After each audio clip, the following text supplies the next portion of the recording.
আজ আমরা কথা বলছি ঢাকার সাম্প্রতিক এক মর্মান্তিক ঘটনা নিয়ে। ২১শে জুলাই ২০২৫-এর সেই ভয়াবহ বিমান দুর্ঘটনা।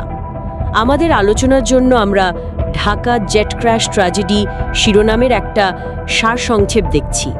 চেষ্টা করব এর ভিত্তিতে পুরো ঘটনাটা, এর প্রভাব আর এখনকার পরিস্থিতি একটু বুঝে নিতে।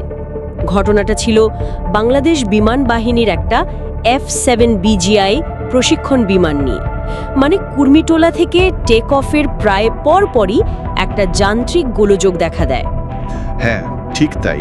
আর পাইলট ফ্লাইট লেফটেন্যান্ট তৌকির ইসলাম, উনি কিন্তু শেষ পর্যন্ত চেষ্টা করে গেছেন, মানে জনবসতি যাতে বাঁচানো যায়। কিন্তু দেখুন, ইঞ্জিনে তো শক্তি ছিল না, আর উচ্চতাও খুব কম ছিল, ফলে আর শেষ রক্ষা হয়নি। বিমানটা শেষমেশ ঢাকার উত্তরা দিয়াবাড়ি এলাকায় গিয়ে পড়ে মাইলস্টোন স্কুল ও কলেজ ক্যাম্পাসের একটা দোতলার বিল্ডিংয়ের ওপর। ওহ, আর তারপরে তো ভয়াবহ আগুন লেগে যায়, তাই না?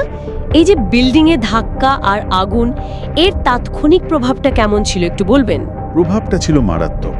মানে সরাসরি ভবনে আঘাত লেগেছে সেটা তো ভেঙেছেই, তার উপর জেট ফুয়েল ছিল। বুঝতেই পারছেন, আগুনটা খুব দ্রুত, মানে বিধ্বংসীভাবে ছড়িয়ে পড়ে উদ্ধার কাজ শুরু করাটাই খুব কঠিন হয়ে পড়েছিল। আর হতাহতের খবরটা তো মানে শুনলেই খারাপ লাগে। প্রথমে বলছিল ১৯ জন, কিন্তু ২২শে জুলাই আসতে আসতে নিশ্চিত মৃত্যুর সংখ্যা দাঁড়ালো কমপক্ষে ৩১ জন, পাইলট সহ। আর সবচেয়ে মর্মান্তিক হলো এই ৩১ জনের বেশিরভাগই স্কুলের বাচ্চা, অনেকের বয়স নাকি ১২-র নিচে। এই শিশু মৃত্যুর ঘটনাটা পুরো বিষয়টাকে আরও অনেক বেশি ট্র্যাজিক করে তুলেছে। খুব দুঃখজনক। তাছাড়া আহত তো হয়েছেন অনেকে, প্রায় ১৬৫ জন। সরকারি হিসেবেই ৬৮ জনের অবস্থা ছিল বেশ আশঙ্কাজনক। এতগুলো ছোট ছোট প্রাণ, এটা মানুষের মনে যে কি গভীর দাগ কেটেছে তা বলার মতো না। স্বাভাবিকভাবেই মানুষের প্রতিক্রিয়া কেমন ছিল? মানে রাস্তায় বা সাধারণ মানুষের মধ্যে নিশ্চয়ই খুব তীব্র ছিল। হ্যাঁ, খুবই তীব্র। ঘটনার পরপরই দেখবেন দুর্ঘটনাস্থলে, আবার বিভিন্ন সরকারি অফিসের সামনেও প্রচুর ছাত্র, অভিভাবক, সাধারণ মানুষ জড়ো হন। তাদের মধ্যে একটা স্বতঃস্ফূর্ত ক্ষোভ দেখা যাচ্ছিল, আর কিছু দাবিও ছিল স্পষ্ট। কি দাবি ছিল মূলত? প্রথমত স্বচ্ছ তদন্ত আর দায়ীদের চিহ্নিত করা। দ্বিতীয়ত, যারা ক্ষতিগ্রস্ত হয়েছেন তাদের জন্য উপযুক্ত ক্ষতিপূরণ। আর সবচেয়ে জোরালো দাবিটা ছিল এই যে ঘনবসতিপূর্ণ এলাকা, এর ওপর দিয়ে যেন সামরিক ট্রেনিং ফ্লাইট আর না চালানো হয়, এটা বন্ধের দাবি উঠেছিল। এই বিক্ষোভগুলো কি শান্তিপূর্ণ ছিল নাকি কোনো?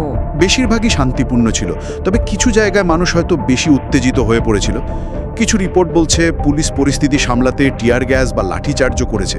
আসলে মানুষের মনে নিরাপত্তা নিয়ে একটা গভীর প্রশ্ন তৈরি হয়েছে। তো আচ্ছা, সরকার কি করলো এই পরিস্থিতিতে? মানে সরকারের তরফ থেকে কোনো পদক্ষেপ? হ্যাঁ, মোহাম্মদ ইউনূসের যে অন্তর্বর্তীকালীন সরকার, তারা কিছু পদক্ষেপ নিয়েছে। জাতীয় শোক ঘোষণা করা হয়েছে একদিনের জন্য, আর ঘটনার কারণ জানতে একটা উচ্চ পর্যায়ে তদন্ত কমিটিও গঠন করা হয়েছে। এছাড়া মরদেহ শনাক্ত করার জন্য ডিএনএ পরীক্ষার ব্যবস্থাও করা হয়েছে, কারণ অনেকের অবস্থায় মানে চেনার মতো ছিল না। বুঝতে পারছি। আচ্ছা, যে বিমানটা দুর্ঘটনার শিকার হলো, ওই F-7 ওটা সম্পর্কে যদি কিছু বলেন। দেখুন, F-7 হচ্ছে আসলে পুরনো সোভিয়েত আমলের MiG-21-এর একটা চাইনিজ সংস্করণ। মানে চীন এটাকে উন্নত করেছে। চেংদু এয়ারক্রাফট কর্পোরেশন বানায়। বাংলাদেশ বিমান বাহিনী এগুলো সম্ভবত ২০১৩ থেকে ২০২২ সালের মধ্যে সংগ্রহ করেছিল। এখন বিমান বাহিনী তো নিজেদের তদন্ত কমিটি করেছেই, এর বাইরে হয়তো বেসামরিক বিমান চলাচল কর্তৃপক্ষ তাদের যে নিয়মকানুন আছে সেগুলো আবার খতিয়ে দেখবে।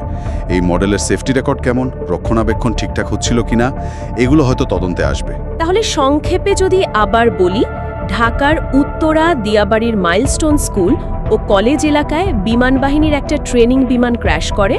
পাইলট সহ অন্তত ৩১ জন মারা যান, যাদের একটা বড় অংশ শিশু, আর আহত প্রায় ১৬৫ জন। ঠিক। এখনকার পরিস্থিতি যদি বলি, উদ্ধার কাজ তো প্রায় শেষ।